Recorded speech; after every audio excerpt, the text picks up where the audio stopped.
সুপ্রিয় দর্শক, স্বাগত আমাদের নিয়মিত সাপ্তাহিক আয়োজন চায়না বুলেটিনে। আপনারা জানেন, চীন সম্পর্কিত গুরুত্বপূর্ণ খবর নিয়ে সাজানো আমাদের এই অনুষ্ঠান।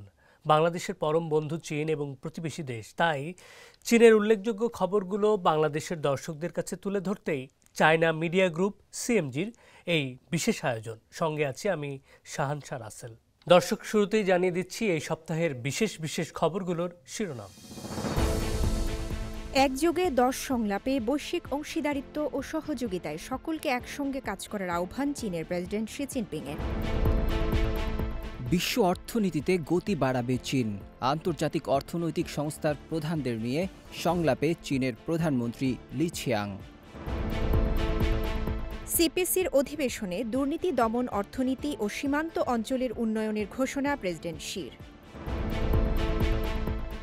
সিরিয়ায় স্থিতিশীলতা ও শৃঙ্খলা পুনরুদ্ধারে সংশ্লিষ্ট পক্ষগুলোকে দ্রুত রাজনৈতিক সমাধান খুঁজে বের করার আহ্বান চীনা মুখপাত্রের।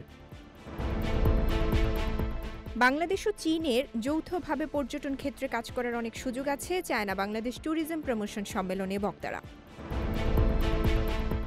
আবার শুরু আফগানিস্তান ও চীন সরাসরি মালবাহী ট্রেন চলাচল। এবার জানিয়ে দিচ্ছি বিশেষ সংবাদ।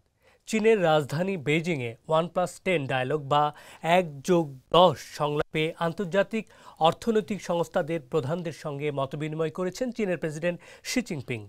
বর্তমান সময়ের সংজ্ঞা হচ্ছে বৈশ্বিক অংশীদারিত্ব, সংহতি, সহযোগিতা এবং পারস্পরিক কল্যাণের জন্য সফলতা বয়ে আনা বলে মন্তব্য করেন তিনি। ভবিষ্যতের সমাজ হচ্ছে মানবিকতা, যেখানে সমস্ত জনগণের একসঙ্গে উত্থান ও পতন ঘটবে। বিভিন্ন অনুষ্ঠানে শি এই বিষয়টি গুরুত্বের সঙ্গে উল্লেখ করে বলেন, অন্যের উন্নতিকে চ্যালেঞ্জ মনে না করে সুযোগ হিসেবে দেখা যেতে পারে এবং একে অন্যকে প্রতিপক্ষ মনে না করে পার্টনার বা সহকর্মী মনে করতে হবে। তিনি বৈশ্বিক অংশীদারিত্ব ও সহযোগিতায় সকলকে একসঙ্গে কাজ করার আহ্বান জানান। এই বৈঠকে 10টি আন্তর্জাতিক অর্থনৈতিক সংস্থার প্রধানদের সঙ্গে রয়েছেন নিউ ডেভেলপমেন্ট ব্যাংকের প্রেসিডেন্ট দিলমা রুশেফ, ওয়ার্ল্ড ব্যাংক গ্রুপের প্রেসিডেন্ট অজয় বাঙ্গা, আইএমএফের ম্যানেজিং ডিরেক্টর ক্রিস্টালিনা জর্জিয়েভা এবং বিশ্ব বাণিজ্য সংস্থার মহাপরিচালক এনগোজি ওকোনজো ইয়োওয়ালা। এদিকে এর একদিন আগে সোমবার 1+10 সংলাপের উদ্বোধন করেন দেশটির প্রধানমন্ত্রী লি ছিয়াং। অনুষ্ঠানের উদ্বোধনে প্রধানমন্ত্রী লি ছিয়াং জানান, চীন উচ্চ পর্যায়ের উন্মুক্ততা প্রচার অব্যাহত রাখবে এবং বৈশ্বিক অর্থনীতির সুস্থ ও স্থিতিশীল উন্নয়নে নিজেদের সামর্থ্য অনুযায়ী আন্তর্জাতিক দায়িত্ব পালন করবে। এই প্রথমবারের মতো সংলাপে যোগদানের সংখ্যা 6 থেকে বেড়ে 10-এ উন্নীত হয়েছে। উদ্বোধনী বক্তব্যে চীনের প্রধানমন্ত্রী লি ছিয়াং বলেন, বৈশ্বিক সাধারণ সমৃদ্ধি প্রচারের লক্ষ্যে উন্নয়নের বিষয়ে আরও বড় ঐক্যমত্য তৈরির উদ্দেশ্যে চীন বন্ধুদের পরিসর বাড়ানোর উদ্যোগ নিয়েছে। অর্থনৈতিক বৈশ্বিকীকরণে বাধা সৃষ্টিকারী কিছু দেশ সহজেই উচ্চ শুল্ক আরোপ ও সুরক্ষার জন্য প্রতিবন্ধকতা সৃষ্টি করছে। অর্থনৈতিক বিশ্বায়ন ও বহুপাক্ষিকতার সমর্থক হিসেবে চীন বিশ্ব অর্থনীতিতে শক্তি যোগাচ্ছে বলে উল্লেখ করেন তিনি। অনুষ্ঠানে অংশগ্রহণকারী নেতারা চীনের অসাধারণ অর্থনৈতিক উন্নয়নের প্রশংসা করেন। তারা বলেন, চীনের অর্থনৈতিক রূপান্তর ও ভবিষ্যতের সম্ভাবনার প্রতি তাদের গভীর আস্থা রয়েছে। গেল সোমবার বেইজিংয়ে চীনের কমিউনিস্ট পার্টি সিপিসির কেন্দ্রীয় কমিটির পলিট ব্যুরোর এক বিশেষ অধিবেশন আয়োজন করেছে। এতে সভাপতিত্ব করেন চীনের প্রেসিডেন্ট ও সিপিসির কেন্দ্রীয় কমিটির সাধারণ সম্পাদক শি জিনপিং। 2025 সালের জন্য অর্থনৈতিক গবেষণা করে দেশকে দুর্নীতিমুক্ত করতে সিপিসিকে দুর্নীতি দমনের কাজ ভাগ করে দেয়া হয়। সম্মেলনে বলা হয়, চলতি বছর চীনের অর্থনীতি, বিজ্ঞান ও বহুমুখী শক্তি স্থিতিশীলভাবে বৃদ্ধি পাচ্ছে। নতুন মানের উৎপাদন শক্তি স্থিতিশীলভাবে উন্নত হচ্ছে, সংস্কার ও উন্মুক্তকরণ সম্প্রসারিত হচ্ছে।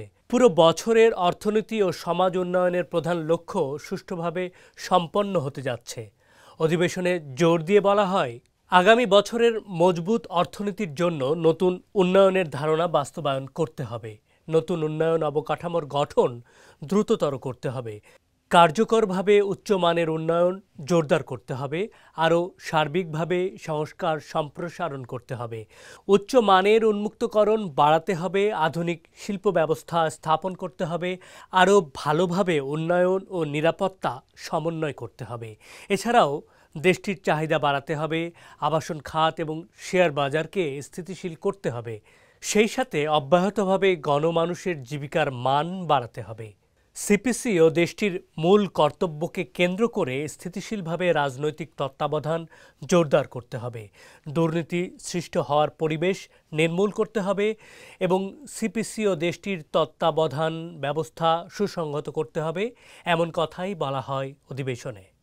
দর্শক, এই ছিল আমাদের এবারের আয়োজনে। অনুষ্ঠানটি টেলিভিশনের পাশাপাশি সামাজিক যোগাযোগ মাধ্যমে দেখতে ভিজিট করুন www.facebook.com/cmg বাংলা এবং ইউটিউব চ্যানেল সিএমজি বাংলাতে।